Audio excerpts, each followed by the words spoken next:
এবার হাসনাত আব্দুল্লাহকে সামাজিক যোগাযোগ মাধ্যমে প্রশ্ন ছুড়লেন নাসিরউদ্দিন পাটোয়ারি, জানিয়ে রীতিমতো সমালোচনার ঝড় বইছে নেট দুনিয়ায়। ত্রয়োদশ জাতীয় সংসদ নির্বাচনের পর কার্যক্রম নিষিদ্ধ আওয়ামী লীগ দেশের বিভিন্ন স্থানে তৎপরতা প্রতিদিন বাড়ছে।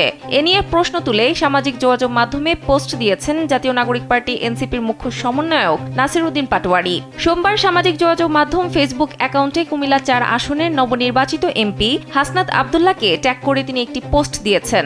ওই পোস্টে নাসিরউদ্দিন পাটোয়ারি লিখেছেন, হাসনাত আব্দুল্লাহ কই, লীগ তো দোকান খোলা শুরু করছে, নির্বাচন তো হলো, এবার সংস্কার আর বিচার হবে। জীবন অবাক না করলে কে করবে? 28% মিল্ক ফ্যাটের অবাক করার সাথে ফ্রেশ মিল্ক পাউডার। জীবন অবাক করুক প্রতিদিন। এদিকে পোস্টটি মুহূর্তে সামাজিক যোগাযোগ মাধ্যমে ভাইরাল হয়ে যায়। এখন পর্যন্ত স্ট্যাটাসে রিয়্যাক্ট করেছে 1,54,000-এর পাশাপাশি কমেন্ট 8,000 ও শেয়ার হয়েছে 1,000। এছাড়া ওই পোস্টের কমেন্টে তিনি আরও উল্লেখ করেছেন, 24-এর হত্যাকাণ্ড ও শহীদ ওসমানের খুনিদের বিচার কিন্তু আমরা করেই ছাড়ব। তবে এ বিষয়ে হাসনাত আব্দুল্লাহর কোনো প্রতিক্রিয়া পাওয়া যায়নি।